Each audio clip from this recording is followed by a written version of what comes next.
On va commencer par Florence Lausier qui va avoir une approche finalement pragmatique sur la question, c'est un cas concret, comment cette question du climat, comment la question environnementale se pose vis-à-vis de la question de l'emploi, vis-à-vis de la question du travail, vis-à-vis de la question des salariés, et quelles sont les pistes qu'on peut esquisser avant ensuite de passer la parole à Patrick Vivray. Donc je vous remercie encore de votre présence et c'est à vous, Florence. Merci. Oui, vous m'entendez? Oui. Alors, donc effectivement, en écoutant le premier exposé, je me disais qu'au fond, j'aurais pu aussi intervenir tout de suite après sur les apprentis sorciers du climat et vous parler de la manipulation du climat à haute échelle, à l'échelle mondiale, qui se prépare et qui n'est pas non plus de la science-fiction, puisque effectivement Bill Gates et les milliardaires de la Silicon Valley et d'ailleurs en Chine, en Russie, préparent des manipulations climatiques pour non pas résoudre la problématique de diminuer les gaz à effet de serre, mais résoudre le problème. Qu'est-ce qui va se passer quand la température, comme nous l'a annoncé le GIEC il y a quelques semaines, va augmenter de 3 degrés, c'est-à-dire rendre le monde invivable pour une grande majorité de personnes et condamner des millions de gens à donc l'exode et la désolation. Je suis désolée d'être pessimiste, mais effectivement, si vous avez écouté les déclarations du GIEC et de l'ONU récemment, nous n'avons plus beaucoup de temps pour bifurquer. Et donc, Naomi Klein disait en 2015, il y a 3 ans, COP21, avec si nous ne conjuguons pas justice sociale et action climatique, si nous conjuguons, excusez-moi, lapsus révélateur, si nous conjuguons justice sociale et action climatique pour le climat, les gens se battront pour cet avenir. Et j'ai envie de poser la question, nous n'avons en 3 ans ni combattu, enfin nous, beaucoup, pas nous personnellement, mais avons-nous combattu pour la justice sociale et avons-nous entamé des actions climatiques ambitieuses dignes de ce nom? La réponse est non. Et on est conduit à l'impasse. Et je suis assez pessimiste dans la pensée, je suis optimiste dans l'action, mais pessimiste dans la pensée. Ce qui va se passer à la COP24 est déjà écrit, c'est-à-dire qu'il n'y aura pas de décision majeure. Or, vous savez qu'effectivement, le GIEC nous a demandé non seulement d'atteindre les objectifs qui étaient prévus par l'accord de Paris, mais qui sont déjà largement dépassés, mais de faire beaucoup mieux. La France a augmenté ses émissions de gaz à effet de serre de plus de 7% en 2017. Donc, l'Europe a refusé de revoir à la baisse les émissions qu'elle avait promis de tenir. Donc, vous voyez, on est quand même dans une bifurcation qui ne va pas de soi. Alors, tout ça pour introduire mon sujet qui était « Qu'est-ce qu'on peut proposer ?» Pour bifurquer, effectivement, vers une société où la justice sociale et l'action climatique se conjuguent, il faut effectivement que la transition écologique et environnementale et sociale soit extrêmement liée. Actuellement, il y a un antagonisme qu'on constate dans les luttes entre les combats pour l'environnement et les combats pour garder son travail. Et effectivement, la plateforme Emploi-Climat avait pris conscience de cet antagonisme juste après la coalition Climat 21 et on a continué à se réunir pour travailler sur le sujet, effectivement pour porter ce message, porter le message que la transition écologique juste et environnementale juste est en fait porteuse de création de milliers d'emplois. Autant le réchauffement climatique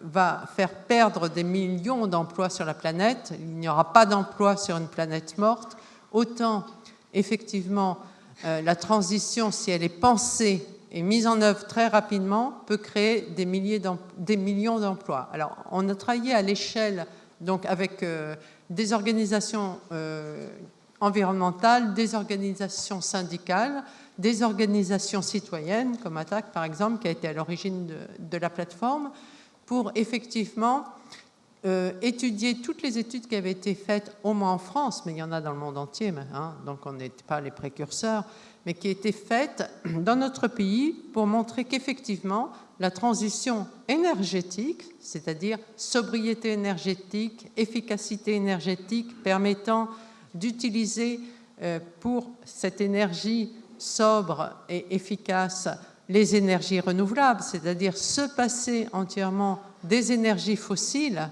pétrole, gaz et charbon, et de l'énergie nucléaire, fissile, eh bien, elle était possible et plusieurs études l'ont montré, et dans toutes les études qui ont été publiées, donc faites par des chercheurs, hein, et des économistes et des chercheurs, il a été montré que cette transition était non seulement possible, mais qu'elle créait des emplois. C'est vrai pour le scénario Négawatt, dont vous avez sûrement peut-être entendu parler, des gens qui travaillent depuis 2003, mais qui réactualisent très régulièrement leurs perspectives et qui ont montré qu'effectivement, on pouvait créer au minimum 600 000 emplois, et je vous dirai lesquels. Alors, j'aime pas le mot emploi, hein, je préférerais parler de métier ou d'activité de travail, parce que l'emploi, c'est voilà, un mot qui ne me plaît pas, mais qu'on n'a pas trouvé d'autres mots pour l'instant, pour raccourcir. Donc, Négawatt a montré qu'on pouvait créer 600 000 emplois. L'ADEME a montré qu'on pouvait, à l'horizon 2050, créer 1 million d'emplois. Il y a eu aussi des scénarios dans le Nord-Pas-de-Calais qui s'appelait Virage Énergie Nord-Pas-de-Calais-Picardie à l'époque, hein, et donc qui montrait qu'avec ils ont étudié 250 leviers de sobriété énergétique et ils ont montré effectivement le nombre d'emplois qu'ils créaient. Et ce qui était formidable dans cette étude, vraiment qui aurait mérité une grande publicité dans le bon sens du terme, c'est que leur étude s'appelait « Mieux vivre ». Ça veut dire que la sobriété énergétique, l'efficacité énergétique aboutit à mieux vivre et pas le retour à la bougie, donc, et ni dans les cavernes. Et il le montrait et on voyait la façon dont effectivement on allait habiter dans des immeubles qui ne seraient plus des passoires énergétiques. On allait être transporté par des transports collectifs où tout le problème de la mobilité était évoqué, le problème de l'alimentation saine, effectivement, biologique et saine, avec un changement d'agriculture, un changement nutritionnel accessible à tous. Toutes ces études-là existent, comme l'étude Solagro qui a été au niveau national étudiée, donc tout le changement de l'agriculture et qui a montré que si on changeait la façon de produire ce qu'on mange et le contenu de nos assiettes, on créerait de l'emploi donc dans le monde paysan. Comme l'étude des Pays Basques Nord qui a montré à l'initiative du mouvement Busy, Vivre, hein, qui a été créé, donc Alternativa, dont vous avez sûrement entendu parler, a montré effectivement que ce changement de société créerait de l'emploi. Donc toutes les études, et c'est vrai aussi au niveau européen, c'est vrai au niveau mondial, donc toutes les études qui ont vraiment travaillé sur la mutation profonde de la société qui est conforme aux objectifs climatiques impératifs qu'on doit respecter, créent du travail, des activités de travail. Donc c'est le message qu'on voulait porter, qu'on a porté, avec difficulté quand même, et évidemment, il y a un coût. Mais l'argent aussi, on a évalué le coût donc, de cette mutation, et on a, en tant qu'ATTAC, vous savez qu'ATTAC travaille sur la domination de la finance et des multinationales, donc en particulier sur la justice fiscale, l'évasion fiscale, les niches fiscales. Donc on a quand même, avec tout le groupe de travail dans la plateforme, effectivement énuméré dans un rapport que je ne vais pas vous détailler, hein, mais qui est encore disponible. Donc tout l'argent disponible, et comme ça a été souvent dit, si le climat était une banque, ça ferait longtemps qu'il serait sauvé, puisqu'on a réussi à injecter des milliards, des dizaines, des centaines et des milliers de milliards pour sauver les banques, mais pas sauver le climat. Alors, les problématiques, bon, une fois qu'on a dit ça, il y a des problématiques. Pourquoi est-ce que ce message, qui devrait être vraiment tout à fait important, puisque ce sont des activités de travail qui sont nécessaires pour en partie régler, ce n'est pas les seules pistes, mais ce sont des activités de travail tout à fait nécessaires pour donc en partie régler le problème des émissions de gaz à effet de serre qui sont en train de détruire les peuples et la planète. Donc, alors, les principaux, je n'ai pas cité les principaux secteurs, mais ça ne vous étonnera pas. Bien sûr, c'est la réhabilitation donc, des logements. 95% de l'habitat doit être effectivement rénové d'ici 2050. Ce sont des passoires énergétiques et on est au cœur du problème en ce moment, puisque effectivement les gens sont en colère à juste titre parce que parfois dans leur foyer 50% de leur pauvre salaire va à donc du fuel qui part dans ces passoires énergétiques, hein. Une partie dans des voitures qui consomment, l'autre partie dans des passoires énergétiques. Donc on peut comprendre quand même cette colère, effectivement, quand on leur dit qu'on va les taxer en plus. Bon, ça c'est un point de vue qui n'engage que moi, mais je le dis, je pense que je ne suis pas la seule à le penser. Donc, rénovation donc, des bâtiments, énergétique des bâtiments. Évidemment, énergie renouvelable, il faudra construire des panneaux solaires, des éoliennes, les maintenir, mettre en place l'hydraulique, enfin, toutes les solutions d'énergie renouvelable. Changer les modes de production de l'agriculture, donc effectivement l'agriculture industrielle donc remplacée par une agriculture paysanne respectueuse des sols et respectueuse de la santé à la fois des animaux et de l'humain. Donc, et puis les transports. Donc on a calculé à partir des études publiées tous ces emplois, plus les emplois qui ont aussi une utilité tout à fait importante pour effectivement permettre aux gens d'imaginer une société sans pétrole et sans nucléaire. Et donc, c'est donc l'éducation, hein, la culture, hein, qui est un élément essentiel aussi pour faire passer les messages, et il ne faut pas l'oublier. Et puis, bien sûr, tout ce qui est enseignement et recherche, hein, parce qu'il faut effectivement, il y a des défis colossaux qu'il va falloir quand même approfondir. Voilà, donc, par ailleurs, le conflit le cœur du conflit, je pense que beaucoup de gens pourraient accepter ce message, mais il n'y a pas, pour l'instant, personne ne porte vraiment de façon forte. Et surtout, ça fait quand même 30-40 ans que les gens vivent dans la précarité du travail. Donc le chômage est vraiment la peur majeure qui maintient les gens dans l'impuissance. Et donc la perte de l'emploi donc, est beaucoup plus forte qu'une possible transformation de la société qu'ils n'arrivent pas encore probablement à concrétiser. Et donc on voit bien avec les conflits qu'on a, aussi bien dans les raffineries, les centrales thermiques qui doivent fermer, les centrales nucléaires qui doivent fermer, les raffineries donc, qui changent d'activité avec de fausses solutions, comme l'importation d'huile de palme, par exemple.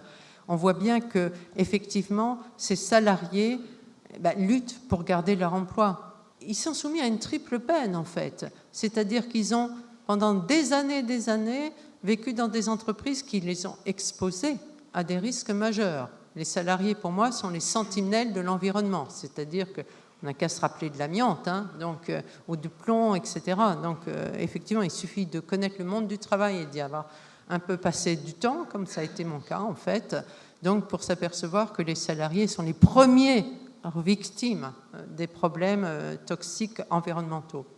Mais actuellement, donc, ces salariés, ils sont à la fois, donc, ils payent un lourd tribut au point de vue de maladie, donc, de ces expositions, ils sont désignés à la vindicte populaire, enfin je fais un raccourci un peu, mais comme pollueurs, hein, puisque effectivement dans les conflits environnementaux, souvent effectivement la population les désigne, enfin désigne l'entreprise, mais les salariés se sentent complètement concernés par cette interpellation et on leur propose de perdre leur emploi. Donc c'est la triple peine pour eux. S'il n'y a pas un accompagnement professionnel, donc dans cette difficulté majeure dans laquelle ils se trouvent, qui est donc de leur dire vous faites un boulot, il n'y a pas d'autre mot, qui a salopé la planète et qui menace la planète, alors que ça fait 30 ans que ces gens s'usent à faire ce travail.